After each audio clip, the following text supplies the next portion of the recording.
Welcome to CopyChief Radio. Today's show is a wisdom tree episode where well-known legends and even lesser-known but wildly successful entrepreneurs share their hard-won wisdom and actionable advice for succeeding in business.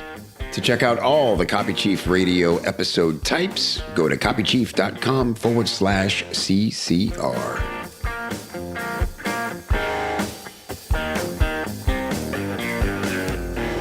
What is up? Welcome. Thank you for being here. You know how much I appreciate it. What a thrill to have my friend Ryan Lee on the show again. It's been too long since I caught up with Ryan. Ryan is speaking at the CopyChief Live Freelancing Transformation Boot Camp on November 9th, 10th, and 11th. CopyChief.live is where you can get tickets if you don't have them. And I specifically wanted Ryan to come on day 2, which is Own It, because Ryan is somebody I've known for at least a decade now. And I've watched this man sort of reinvent and expand and explore his business in ways that I couldn't have predicted. I don't think other people could predict. I've seen him start companies, hand them off, take them back, go from information products and consulting style products to e-com products in a very competitive niche, which is health supplements and nutrition.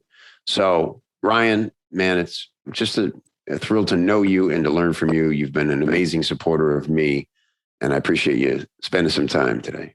First of all, anytime. You know that. Second, did I even confirm that I'm speaking at your event? I think I was kind of iffy on that. Of course, I'm ready to rock it. I was going to send a car for you. So. It better be some type of affiliate launch thing that I could win if I attend. Yeah, I'm giving away a moped or a scooter. Scooter. I want a scooter and an iPad, of course. So no, I've definitely done lots of shifts and pivots in different businesses. I've kept myself on my toes. I sometimes don't know what I'm going to do. I look at it just like exploring and playing and trying new things too. But yeah. And all this while raising a family, I might add. You have 4. Yeah. Yep. Yeah. 4 amazing children. I just know what a family man you are. But let's just go back for people who may not know you. Literally, I want to say high school gym teacher. Was that it? Well, my first job was actually, I worked in a children's rehab hospital. So I was a recreational therapist. So I was basically like a play therapist. I did adapted aquatics, I did fitness, I did sports. And then then I became a gym teacher after that. And all the while I was on the side doing in-person personal training. And I trained a lot of young athletes. So that was really my specialty, sports training for the young athletes on the side. And that's when I started my first online business. It was back in the late 90s. And it was really just a way to promote my offline training company. I wrote articles. This was, don't forget, like 98, 99. There was no YouTube and everyone had dial-up and there was no Facebook. It was just different. So it was just articles. You could even pictures. I remember I would upload 3 pictures on an article, a training article, and it would take like 10 minutes to download. So it was crazy. Yeah.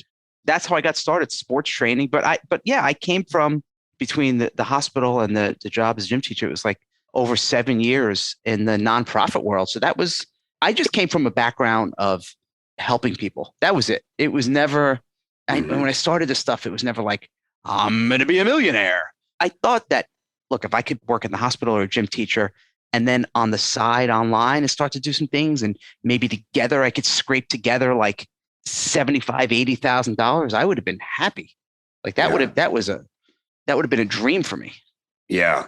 I remember the first time I heard that somebody was making $3,500 to write a sales letter.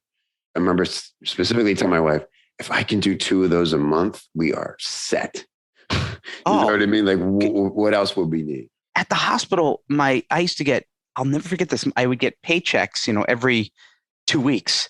And the paychecks were like after taxes and stuff, it was like $700 every 2 weeks.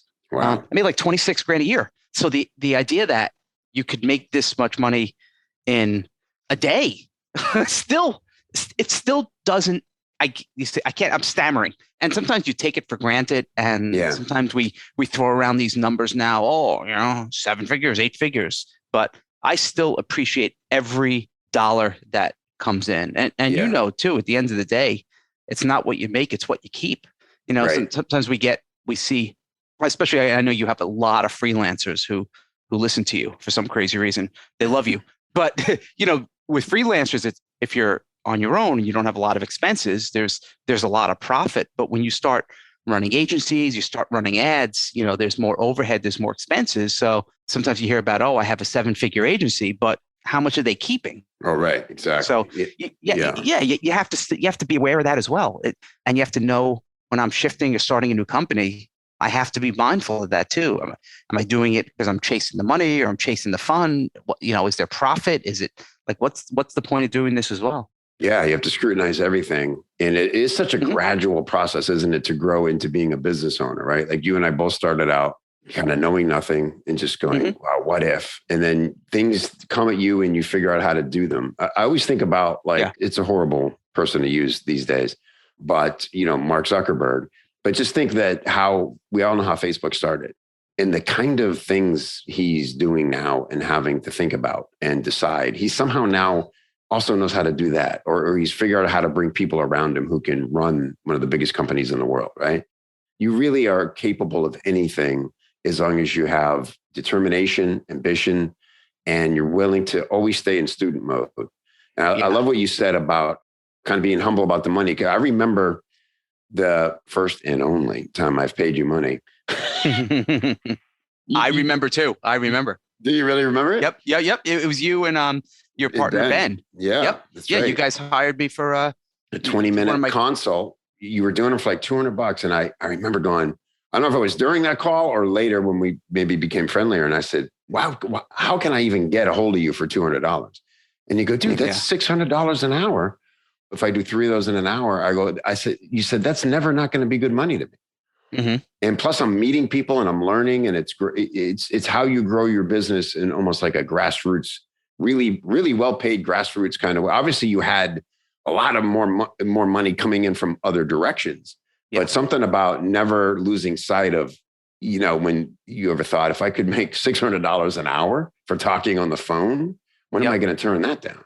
And the other thing too, which is really cool, because if you're a freelancer, a coach, a consultant, you have a skill, whether it's copywriting or graphic design, or you could do something that has value. There's a really good feeling knowing that worst case scenario, you can always make a living. Like if all my businesses fall apart and everything crumbles, I know I could just do coaching, and okay, I wouldn't make as much as I'm making now, and I wouldn't have the leverage. And yes, theoretically, I'm still trading quote unquote hours for dollars. Mm-hmm. So it's not like, scalable. However, you can still make a living, right? And doing what you love. Like if you love copy and you can make a living doing it, there's nothing wrong with that. And I think sometimes people are scared to do things, or we think we're not good enough, or the old, what was it, Wayne's World, we're not worthy. We start to feel really crappy about ourselves because all we do is we're surrounded in this world by, I went from 0 to 500,000 a month in 2 months, and now I'm scaling this, and everything is scale. And it's like, do you even want to scale? What do you want to do? And I think if you get rid of that outside pressure telling you what you must do to be successful, and you've got to get rid of the FOMO, except attending your event. You got to attend Kevin Rogers. Besides Kevin Rogers. You don't do that. You should. No. There's big time FOMO with that. Everything else though, seriously, like don't worry. You're going to be fine. You learn, and you said before, going into learn mode and always being a student. You always have to be a student. You always have to learn, but you always have to take action too. And just sometimes you put your head down and get the work done and figure out what it is you really want to do and what you want to accomplish, and stop worrying about what everyone else thinks. And you must build, I don't play by the rules, man. I have a new program right now. I call it the Playground. I'm like, I want to do some business training stuff, but I don't want a traditional membership site. I don't want to have logins and passwords and have to do videos. Like, I just want to do what I want to do. And whoever wants to get inside my big, stupid, annoying brain, come on in. So I'm even calling it an unmembership site. I said, you know what? You're going to get an exclusive email from me with the stuff that I'm working on in my business. I might send you one a week. I might send you one every 2 weeks. I might send 3 in 1 week. I don't know. Here's the only guarantee. I'm going to send you some of them. And every month we're going to do one live Zoom training. And that's it. And that's the rule. And there's no archives, by the way. So if you miss a newsletter, like I just sent out one today talking about this new upsell we just did, which is kicking some butt. I said, so if you come in tomorrow, you missed it and you're not getting it. Kind of like, our buddy Ben Settle does that. So I was like, well, why? It's digital. Why can't I get it? I'm like, well, that's the rule, man. It's my playground and you could come play by my rules or don't play. And that's cool. And if you don't want to, that's cool. You don't have to, but this is the way I'm setting it up. I don't want to put pressure on myself. And it has, the marketing stuff. It has the built-in scarcity, obviously, but it's like I'm building it the way I want to build a business. And I think if you're just transparent and honest and you're just telling people, this is what I'm doing, this is the value I think you're going to get, come on in, give it a try. And we always sometimes try so hard to push and try to be like everyone else. We're trying to model everyone else's business. Right. I know copywriters, we live off the swipe. Just forget that for a minute and just try something different. What if I just made it completely frictionless for me? So I want to head in this direction and talk about exactly what you just talked about, because that's something I've seen you do a lot. Like literally I can tell, like Ryan woke up, had an idea, took it to fruition, put his team to work on it. It's a thing now. He's committed to it. And he's going to see what happens. Yeah. So you've done that several times, but also starting what do you call it? Nutrition company, supplements, health supplements, right? It's powder, it's greens. Yeah. That obviously had to take a ton of planning. Seems like a Herculean effort to get those products in people's hands. So where do those two different things live in your brain and how do they coexist? That's a really good question. A product like that, a business like that, where it takes months and months of planning to create, it's different. You almost have to go into two work modes. And I think for one, like for my nutrition company, I need more of a team, more of a system. You need that. Which book was it with the integrator? Traction. Yeah, Gina Wickman's book. Yep, right. Mm-hmm. Exactly. So for that, I have my integrator, Danny. And so I have the stuff, I have the ideas. I'm like, okay, this is what I want to do. This is the formulation. This is the thing. Now you go take all these details and you do all that stuff. Don't even tell me what you're doing. I don't care. Just get it done. Check in with me every day. We still talk, but I'm not going to micromanage you. I'm going to hire someone good to trust that process. And then, so I kind of compartmentalize, like that's the long-term big business. I take all of my fun, creative stuff with that when it comes to the branding, the marketing, the packaging, and still it's like moving a much bigger boat. Like if you have a little kayak, you could move it in like 2 seconds. But if you have a cruise ship, you got to start, it's just a slower move. You could still move, you can still shift. It just takes longer and you have to have more patience. Look, I'll be honest, it's not easy. Like I get really frustrated when there are things that happen with it. I'm like, my God, are you kidding me? Like we couldn't get this ingredients delayed, or we want to change the wrapper, or it's just something new we just added. And now we have to wait, 3 months. Whereas if we're doing it online, I'm one email away from changing everything. I could just shift. Yeah. So I kind of compartmentalize, like there's like the long-term slower business.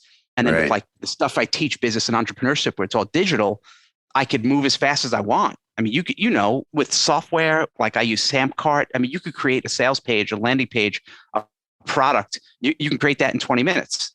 And I think people take much longer. So I kind of like sometimes the yin and the yang. And it's funny because all of us suffer so much from the grass is always greener thing. It's crazy. And I'm sure, Kev, you've been the same way. How many coaching calls I've done where I'll work with someone who just does purely digital products and like, oh man, I want an e-com company because I know the conversions are higher. It's a real product. And then I have e-com people come to me say, my God, I want to go back to digital.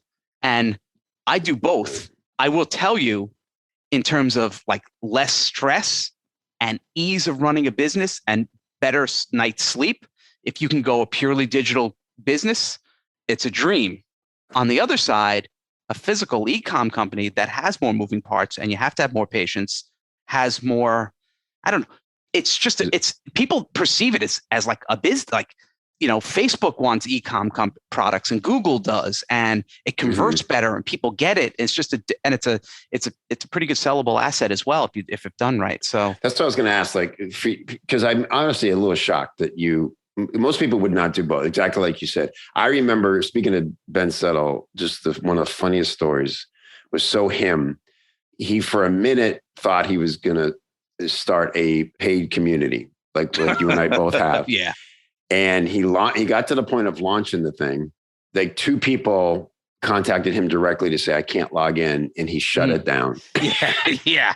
That is so Ben. He's like, this sucks. I'm not doing it. I don't ever want to get another email like this, Yeah. And I just laughed so hard. And I said, well, man, obviously I'm more built for that than I think because I've dealt with it for 7 years, But for you, so it must have been like were you thinking, oh, okay, like you said, sellable asset, longevity, building something that will be around for a lot longer, whereas the digital stuff, it can come and go. It's more fluid, but it might not be a lasting asset. I think for me, the reason I went back, like I was doing well with my membership site. Yeah. Thousands of members, freedom. Like $50 a month. Yeah. Freedom of the world. And it was really the first thing that started me off going, because I had owned 2 supplement companies before that, but I had partners in them. So I never started them 100% by myself. I had a team. So I went through this health challenge. I don't know if to get into, but when I came out of it, I'm like, you know what? I want to get back into the health space. I miss it. And I remember the biggest, if I look back over all the businesses, all the products I've sold, looking at pure revenue, the physical e-com products dwarfs my digital stuff. It's not even close. The 2 companies I had that both were doing at their peak 7 figures per month in revenue each were physical e-com products. So there was that thing, obviously. There was the health because I missed, I was excited about health again. That was my background. I have a master's in exercise physiology. I love teaching that stuff. So I was being drawn into that. I thought of the money. I thought of like this thing. And I know if I'm going to be completely honest with myself and, self-awareness is important. I know there was a part of me that wanted to prove I can do it again and on my own, like a big kind of FU. Kev, you know me for a long time. I definitely like to start a little bit of trouble. Yeah. I love to cause a little ruckus. I'm a little bit of a troublemaker. I like it. And I saw a lot of people teaching business and marketing and the explosion of business coaches. And I was kind of getting annoyed. I'm like, man, these guys, they're making money teaching a coach how to coach other coaches. And I'm like, it felt like a pyramid scheme, like old school, I'm like, really? And I'm like, let them build. And then I'm like, well, you know what? Let me actually show them. I'm going to build a business from scratch again. I had no health list anymore. And I wanted to prove to myself and maybe to others too. And I know a lot of us suffer from that too. We know we're smart. We know we can do stuff. And we see other people, we feel like are kind of leapfrogging right over us. Right. And I'm like, I should be on these stages again, getting asked, not just because I could teach marketing, but because I'm building real companies. So it was just kind of a combination of that stuff. There are days where I wake up and I'm like, this is the greatest thing in the world. I love my physical e-com business, rewindgreens.com. Yes. I love it. I can't believe, yes. Thanks for the plug, you son of a bitch. It's the only reason I'm here to sell some greens. But there are days I wake up, I'm like, this is the greatest business in the world. I finally have a company that my friends understand and they bought, like everything is cool about it. And then there are other days where I'm like, if I had a gun, I think I'd blow my brains out right now. I'm like, what the hell was I thinking? I'm like, what? Who in the right mind would do this? And it's so out of your control. We all feel that way. Yeah. Oh my God. When you're expecting a product and they're like, oh man, we're having the calcium citrate on, our supplier, they're backed up. It's going to be another 4 weeks. I'm like, what? Yeah, one ingredient to hold up everything. Yeah. And now I'm like, I can't make anything. So now you have no income for like a month. That's not fun because, you have a team, you have expenses. So it kind of goes you up and down and back and forth. You're on the ledge, but I do like the challenge. I don't like the stress that much. I think you just have to move fast. And as long as you're with your business, in terms of like running your business, you're just open and honest with your tribe and telling them what's going on and why there's a delay and what's happening and why the pricing is this and why you chose these ingredients. People they're going to come along for the ride. And I say to them, look, this is what we're doing. This is why.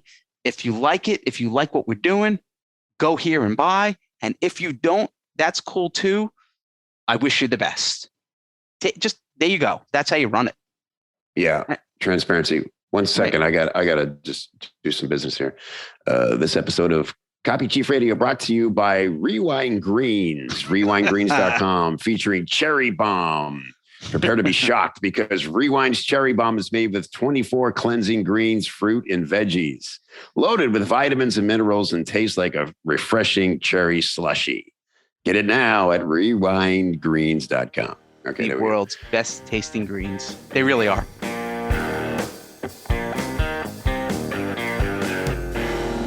Hey, it's Kev here. Have you heard? CopyChief Live is 100% virtual this year. Fine, you win, COVID. We're not going to try to get everybody together in person with all your weirdness hovering around.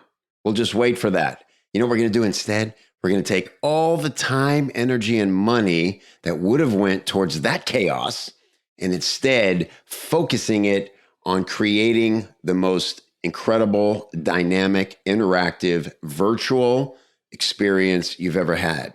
That means you get to encounter the industry's top event for connecting copywriters with business owners, companies, publishers who are ready to hire you right now. You get to keep your finger on the pulse of what's working right now in marketing and in copywriting.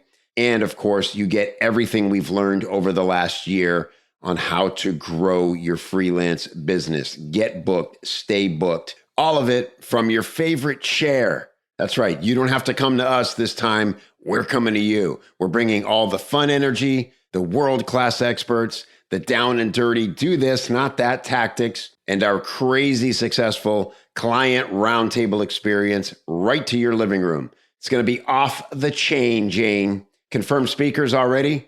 Best-selling author Mike Michalowicz, Laura Belgray, Paris Lampropoulos, Ryan Lee, Selena Sue, Dean Jackson, David Deutsch, Adrian Dorson, and more to come. This is far from more Zoom calls. This is next level multimedia experience with as real as it gets, digital connecting, learning, and doing. It's all happening November 9th, 10th, and 11th. Go to copychief.live to get your pass, and I will see you there. Can't wait.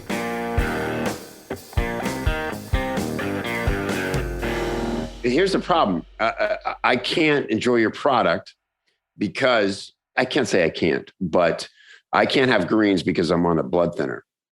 And I would have to be ruthlessly consistent with that much green, vitamin K. Otherwise, it can be dangerous. And so that's why I can never enjoy healthy green things. But I've heard from everybody else that these are the most, you would never know these are greens. They taste incredible. And it's all natural stuff. Yeah. Oh, it's all good stuff. It's because we have the best flavor team in the world. And that was the goal. It's like, if I'm going to create these greens that help people, they're going to taste good. And we start with flavor first. Because like you said, and you literally solved your own rheumatoid arthritis issue with diet. Didn't want to start taking a bunch of drugs, doing things. And this is what led to this. So it's an amazing story. Right. And by the way, speaking of shifting, and you were close, it's arthritis. I have psoriatic arthritis, the autoimmune disorder. Yeah, but it's close. Yeah. But so when I was looking to create a new health company based on turning around my health, I originally wanted to start with green juice, but it was taking me so long to try to make it and try to have something that tastes good because it all tasted like garbage. And I'm like, I can't do it. Let me go to bars, right? Because I love having a bar every day. And I'm like, bars, I think would be, yeah. And I started doing bars and they sold really well. But the problem is that every time I sold a bar, I think I was losing money. So it's probably not the best business model. Well, what's wrong with it? I mean, you gotta, as long as they get in people's hands, Ryan, it's for the love of the scale it up. You'll make it back in volume. Like, wait, what?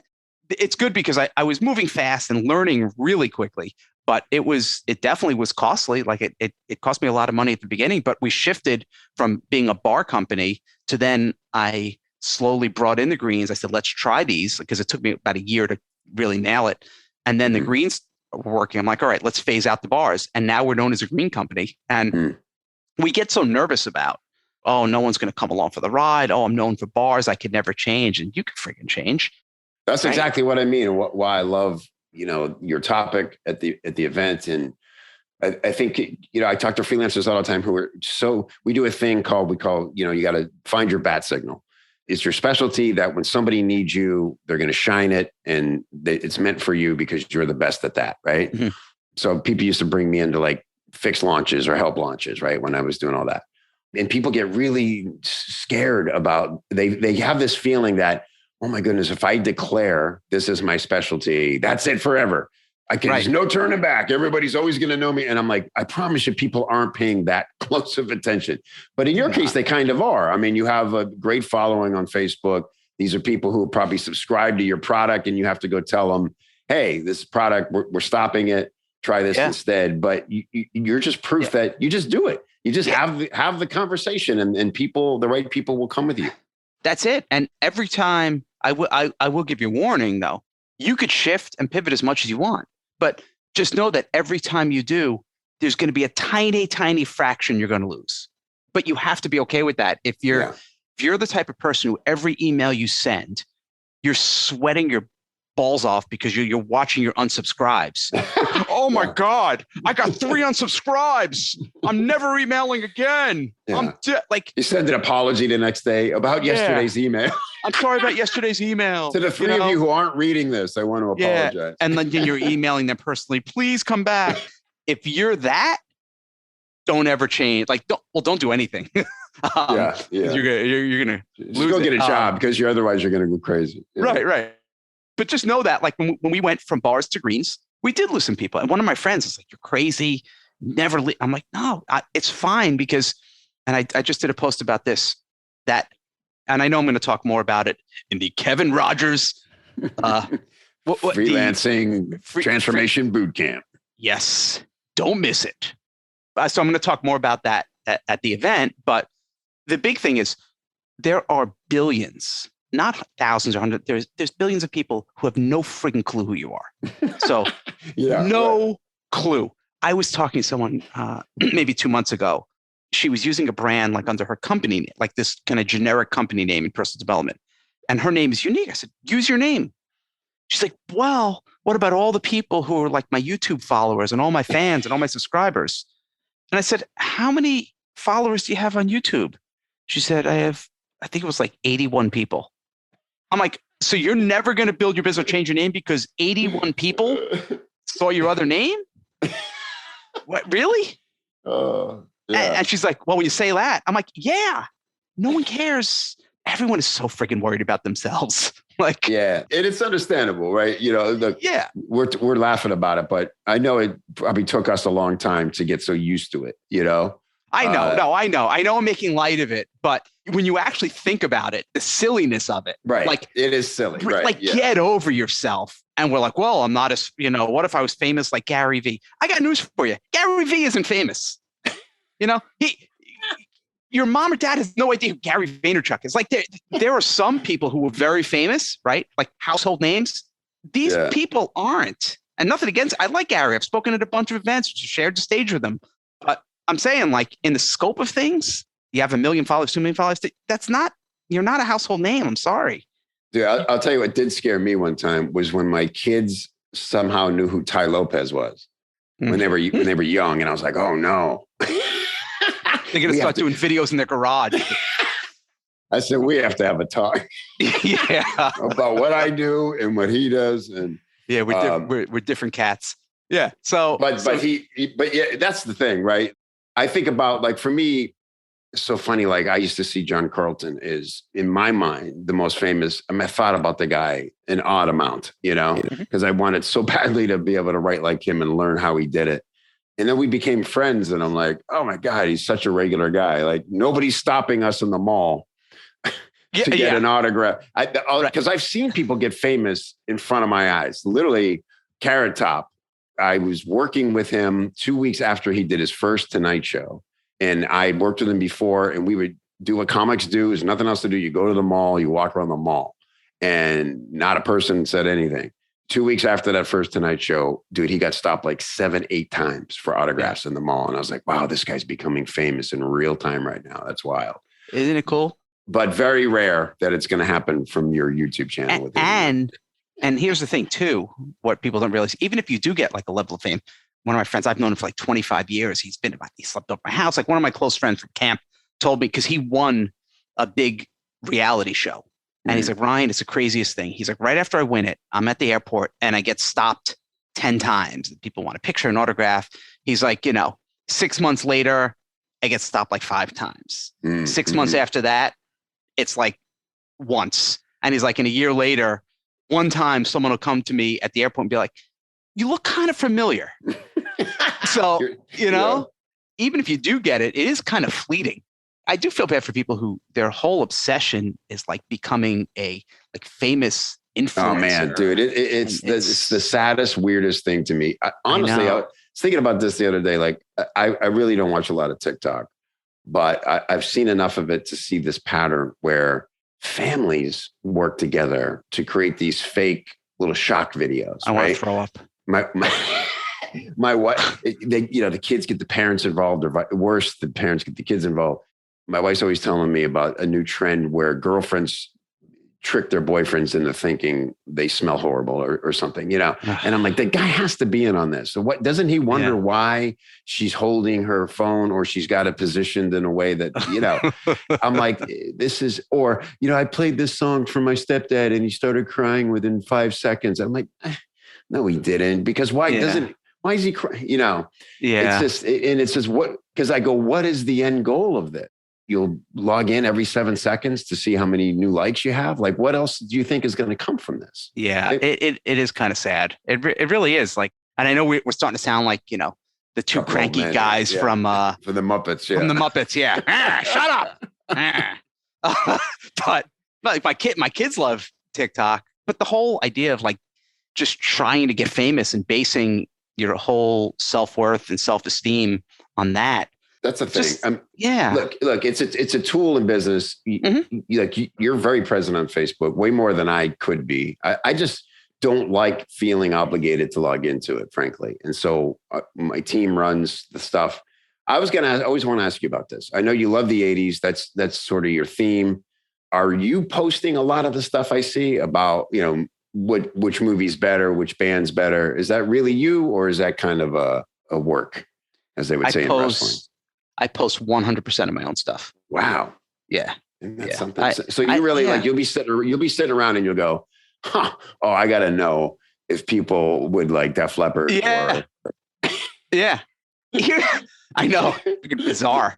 You've seen, obviously, I think you've seen pictures of my office space here where I have the arcade machines and I'm surrounded by records and stuff.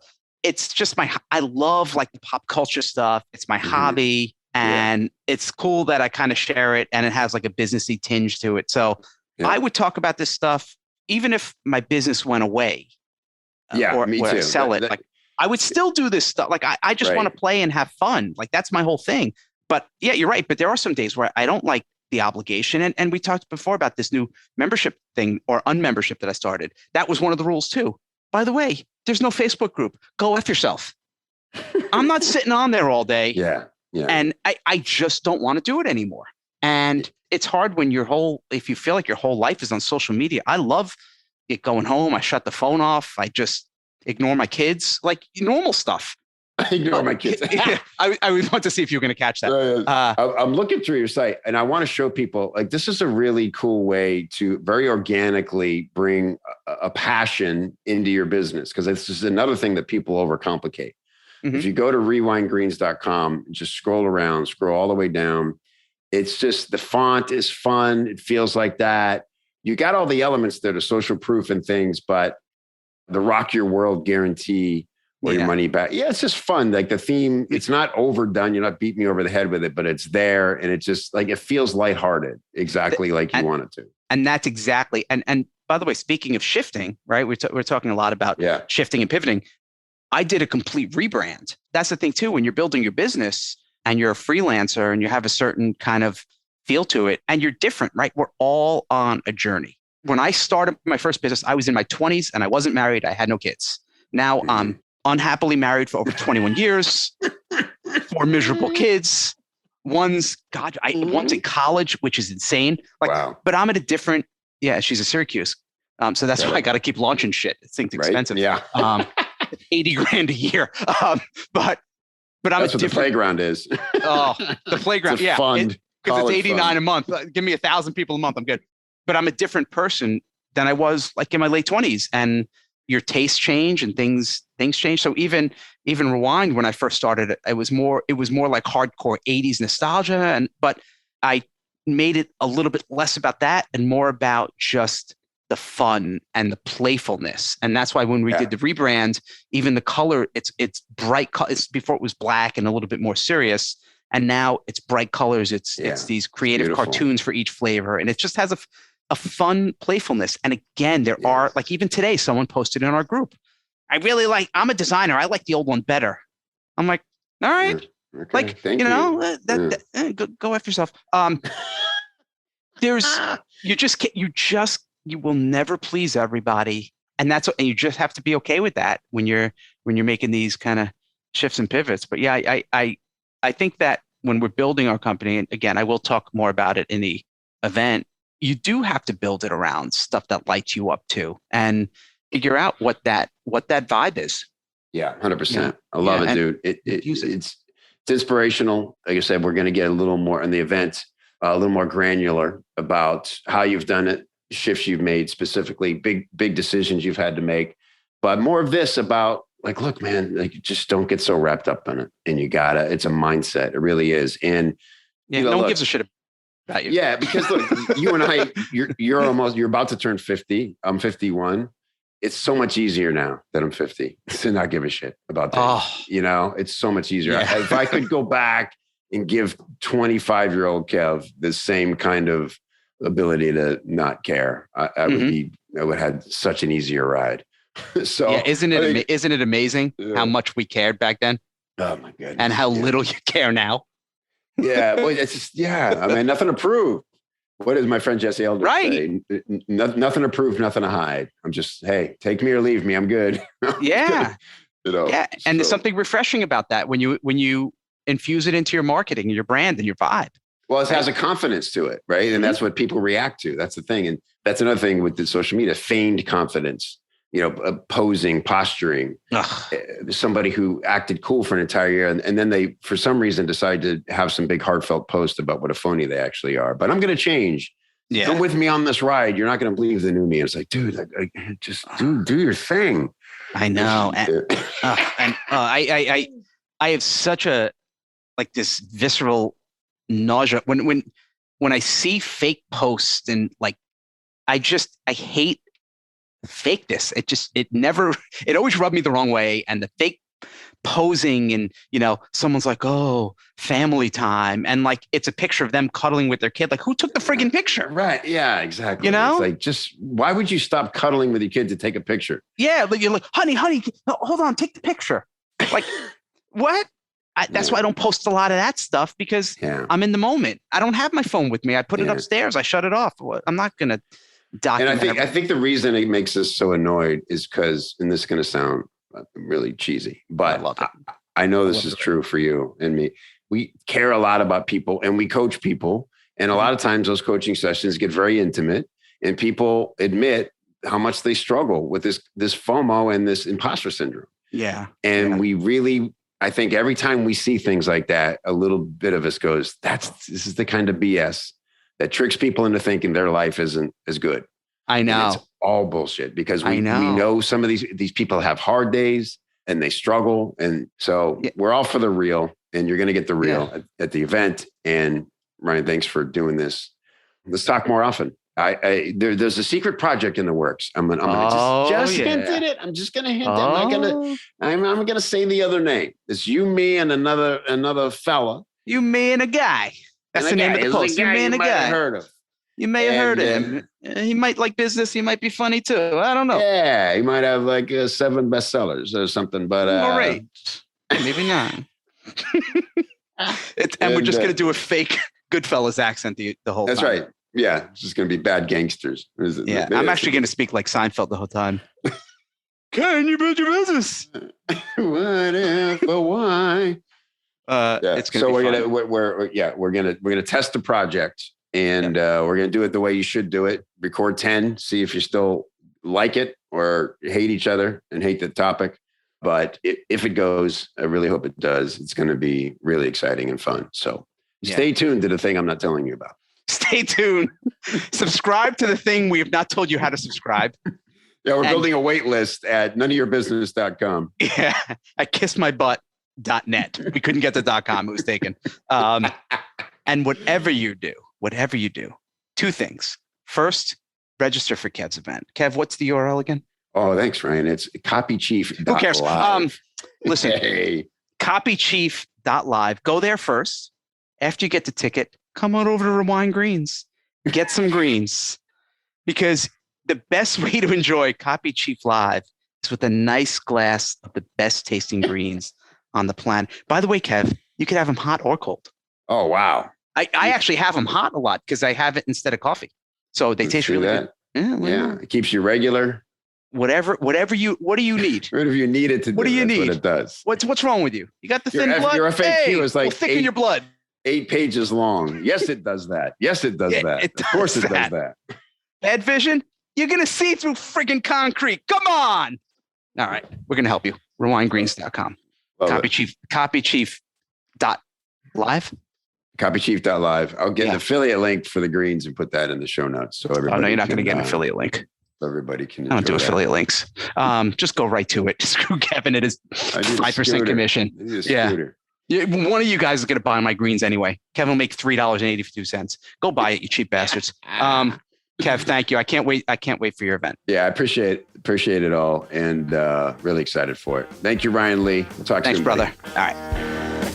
Hey, don't forget your goodies. Head over to copychief.com/CopyChief Radio to get some great free stuff to help you put the things you hear on the show into action for your business. CopyChief.com/CCR.